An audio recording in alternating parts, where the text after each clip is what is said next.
सो अज असी जबूरां दी पोथी दे बारे असी सिखांगे।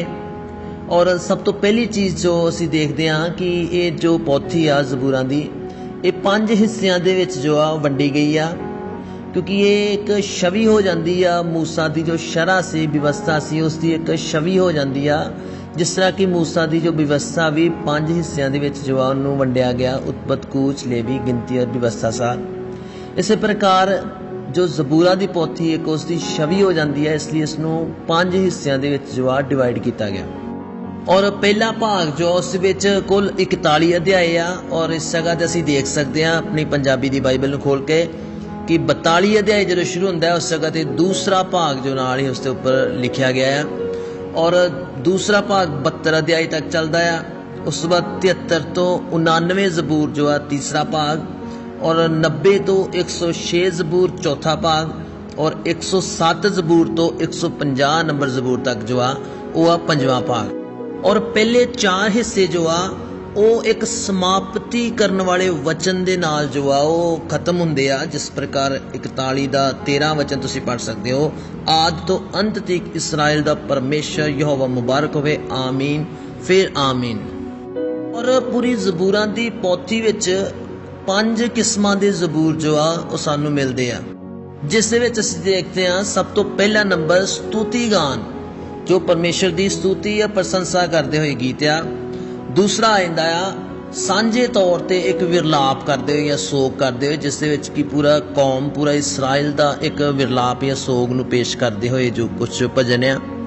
तीसरा नंबर आ जाता है एक निजी एक व्यक्ति का विरलाप, जिस प्रकार दाऊद अपने निजी जीवन के विषय नूं लैके कुछ मौके ते विरलाप या सोग करता है। सो वो भजन भी आ जाते हैं कुछ निजी जीवन नाल संबंधित होंदे आ। और चौथे नंबर ते आ जाता है शाही भजन जो कि राज घराने या पातशाह दे घराने दे नाल संबंधित होंदे सीगे, उन्हां नूं शाही भजन जो आ बोल दिता जाता है। और 5वें नंबर ते आ जाते हैं धन्नवादी भजन जो कि परमेश्वर का धन्नवाद करने के उद्देश्य नाल जो आ लिखे गए हैं। सो ये 5 किस्मां दे जबूर सानूं 150 जबूरां दे विच जो आ मिलते हैं। और आखिरी दे जो 5 जबूर है जो 146 तो लैके 150 नंबर जबूर तक आ, वो पूरे स्तुति गान आ जो कि हालेलुया शब्द नाल शुरू होंदे आ और हालेलुया शब्द नाल ही जो आ समाप्त होंदे आ। और 120 नंबर जबूर तो लैके 134 नंबर जबूर तक दे जो 15 जबूर आ, इन्हां दे लई जो उस जगह ते लिखा गया है यात्रा दा गीत, मतलब 15 जो जबूर आ यात्रा दे गीत आ। और इंग्लिश दे विच जो शब्द इस्तेमाल किया गया वो आ साम ऑफ असेंट, क्योंकि असेंट शब्द उदों आउंदा है जदों यात्रा सीधी वल नूं असीं नहीं कर रहे बल्कि उपर दी ओर कर रहे हैं, मतलब किसी पहाड़ नूं चढ़न दी एक यात्रा है। क्योंकि जदों उपर तो थल्ले नूं यात्रा हुंदी आ तो उहदे लई शब्द आएगा डिसेंट, पर जदों थल्लों उपर नूं असीं चढ़दे आ सो उहदे लई शब्द हुंदा है असेंट। सो इस करके ये जिहड़ी यात्रा आ एक पहाड़ चढ़न वाली यात्रा सी, जदों कि इसराइली लोग सालाना एक पवित्र पर्व जो हुंदे सी उन्हां दे लई जो आ परमेश्वर दे जो पवित्र पहाड़ सियोन दे उत्ते चढ़दे सी, क्योंकि सियोन पहाड़ दे उत्ते जो यरूशलेम शहर वसदा सी और उस यरूशलेम शहर दे जो विच जो परमेश्वर दी पवित्र हैकल सी। इसलिए जदों इसराइलियां ने पवित्र हैकल दे विच जाना हुंदा सी उन्हां नूं सियोन पहाड़ जो आ चढ़ना पैंदा सी। इसलिए ये एक यात्रा हुंदी सी पहाड़ चढ़न वाली यात्रा, जदों इसराइली लोग जो आ परमेश्वर दी हैकल दे विच जो आ जांदे सीगे। इसलिए उस यात्रा के संदर्भ विच जो आ ये भजन लिखे गए आ जदों इसराइली लोग यात्रा करते हुए परमेश्वर के पर्वत के उत्ते परमेश्वर की हैकल विच जो आ जांदे सीगे। और इसलिए 122 नंबर जबूर विच दाऊद जो आ लिख रहा, मैं खुश होया जद वो मैनू आखन लगे पई यहोवा दे घर नूं चलीए, क्योंकि यहोवा दे घर वाल जो आ भवन वाल जो आ वाधे हुए ये भजन जो आ लिखे गए हैं। और ये जो 15 जबूर है इसके पहले 7 जबूरां की गल करिए तो उसके विच 2 जबूर राजा दाऊद दे आ, और आखिरी 7 की असीं गल करिए उसके विच भी 2 जबूर राजा दाऊद दे आ। और इन्हां 7 और 7 14 के बिल्कुल सेंटर दे विच एक जबूर हुंदा आ जो राजा सुलेमान का लिखिया होया जबूर आ। और इन्हां यात्रा दे गीतां दे विषय 'ਚ भी तर्क दिता जाता है कि ये गुलामी दे विच जिस समय इसराइल चला जाता सीगा, सो उस समय जदों परमेशर दे भवन तो, परमेशर दे उस वतन तो दूर हो जाते सी, सो उस समय भी ये जबूर कुछ लिखे गए आ इस आस दे नाल कि असीं वापस यात्रा करते हुए एक दिन परमेशर दे भवन दे विच जो आ फिर तो जावांगे। जिस प्रकार 126 जबूर दी 4 वचन दे विच लिखिया आ, हे यहोवा साडे असीरां नूं दखन दीआं नदियां वांगू मोड़ लिया। सो इसलिए इस यात्रा दे गीत का जो हिस्सा जबूरां दी पोथी विच मिलदा है 120 नंबर तो लैके 134 जबूर तक। सो इस दे विच पहली चीज़ है जदों इसराइली अपने देश च वसदे होए जो आ वरे दे वरे परमेशर दे भवन विच जांदे सी, यात्रा करते पहाड़ चढ़ते सीगे। और दूसरा जदों गुलामी विच चले जांदे सी, सो उस समय भी एक आस दे नाल यात्रा दे गीत गाउंदे सी कि असीं फिर तो एक यात्रा करते परमेशर दे भवन तक जो आ जावांगे। सो इस तो अगे असी गल करते हैं उन्होंने लेखकों की जिन्हों ने मिल के जो आए जबूर लिखे आ। सो उस सब तो पहले नंबर पर असी गल करते हैं राजा दाऊद की, जिसके हाथ से सब तो ज़्यादा जो आ भजन लिखे आ।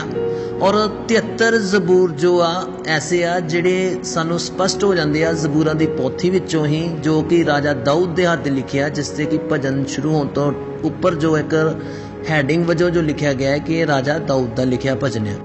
पर इन्हां 73 जबूर तो इलावा भी कुछ ऐसे जबूर है जिन्हां दा स्पष्टीकरण सानू नवे नियम विचों मिलदा आ कि ये भी राजा दाऊद दे ही लिखे आ। जिस दे विच सब तो पहले असीं गल करते हैं 2 नंबर जबूर, जो कि जबूरां दी पोथी विच इसका जिक्र नहीं आ कि किसदा लिखिया होया है।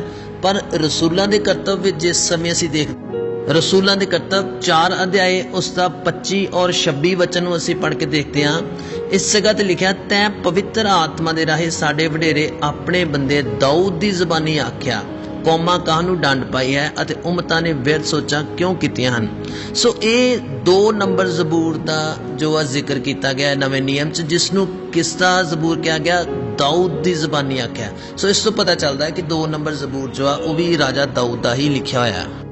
और जदों असीं गल करते हैं 1 नंबर जबूर की, तो उसके विषय च भी यही अनुमान लगाया जाता है कि 1 नंबर जबूर और 2 नंबर जबूर एक ही व्यक्ति दे लिखे हुए दोनों भजन आ, एक ही श्रेणी के भजन आ।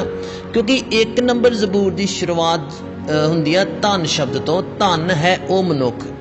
और 2 नंबर जबूर की जो समाप्ति हुंदी आ वो भी हुंदी आ धन शब्द दे नाल। 2 दी आखिरी आयत लिखिया, धन हन वो जिहड़े उस विच पनाह लैंदे हन।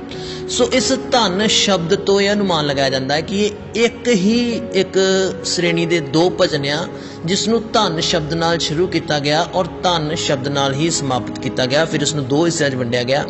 सो इसलिए 2 नंबर जबूर जो दाऊद का आ, सो 1 नंबर जबूर भी दाऊद के हथ का ही लिखिया, ये भी जो आ सानू स्पष्ट हुंदा है।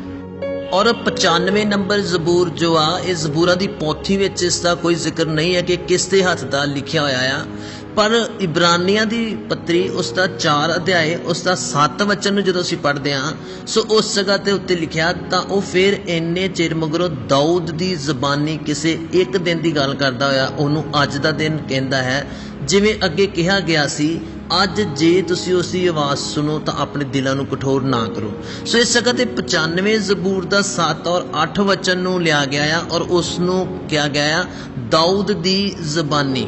सो मतलब इस जगह के उत्ते भी परमेश्वर जो आ स्पष्ट करता है अपने वचन के द्वारा कि 95 नंबर जबूर भी जो आ वो राजा दाऊद के हथ का ही लिखिया होया है। और दाऊद तो बाद दूसरे नंबर ते जिसते सब तो ज़्यादा जबूर सानू मिलते आ वो आ असाफ, जिसके कुल 12 जबूर जो आ इस पोथी विच सानू मिलते आ, जिस विच 50 नंबर जबूर और उस बाद 73 नंबर जबूर तो लैके 83 नंबर जबूर तक जो आ ये असाफ के हाथ लिखे हुए जो आ जबूर आ। और असाफ के बारे असीं पढ़ सकते हैं पहला इतिहास 25 अध्याय उसका 1 वचन तो। और जो दाऊद ने एक टीम जो आ तैयार करके रखी हुंदी सीगी जो कि खुदा दी महिमा करन लई सी, जो गाउण वजाउण वाले सीगे। सो उन्हां दे विचों ही जो असाफ एक प्रमुख जो व्यक्ति सीगा।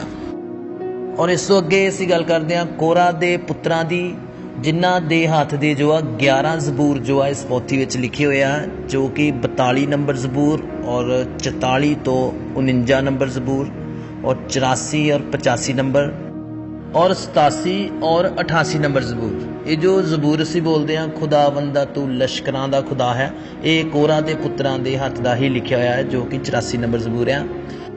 और कोरा दे बारे अगर तुसी जानना है तो गिनती 16 अध्याय तुसी पढ़ सकते हो, जिसने मूसा के खिलाफ बगावत की और नाश होया, पर उसके पुत्र जो आ वो उसके नाल बिल्कुल भी शामिल नहीं होए, इसलिए गिनती 26 अध्याय उसका 11 वच लिखा कि कोरा के पुत्र जो उसके नाल नाश नहीं होए।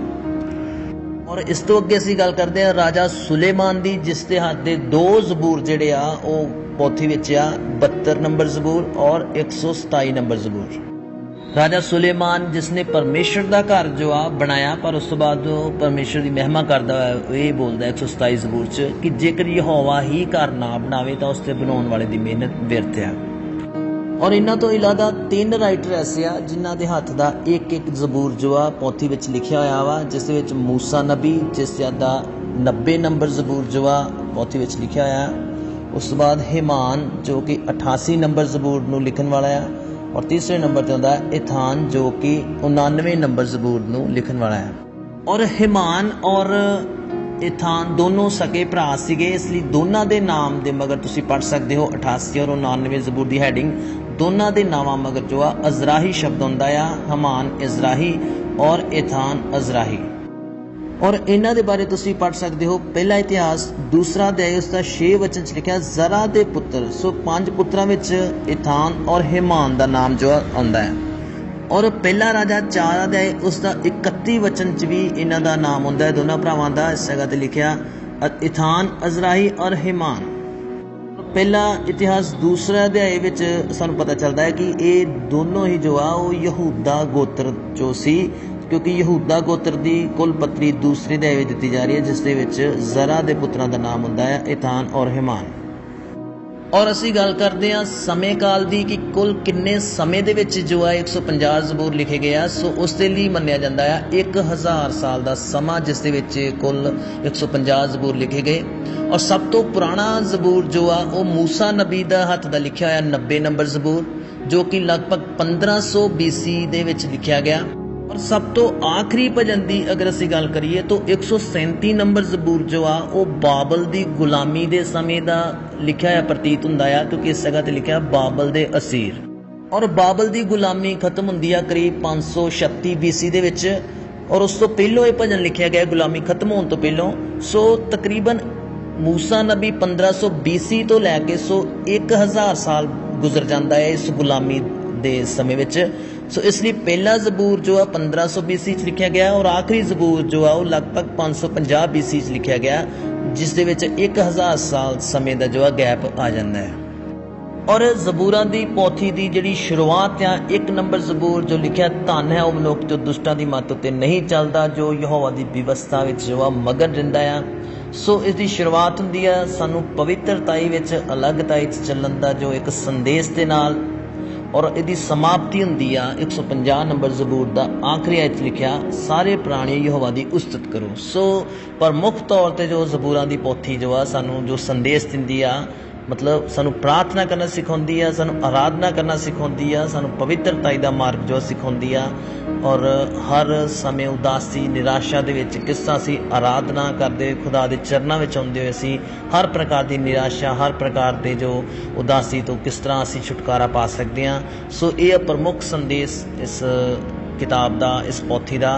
सो इसलिए ये जो पोथी साडे लई बहुत महत्वपूर्ण है, इस दे बारे असीं कुछ चीज़ां देखियां। सो प्रभु इन्हां वचनां दे राहीं तुहानूं आशीष देवे। और अगर किसी का कोई सवाल या कोई भी कन्फ्यूजन है तो तुसी कमेंट बॉक्स बारे सवाल जो है लिख सकते हो।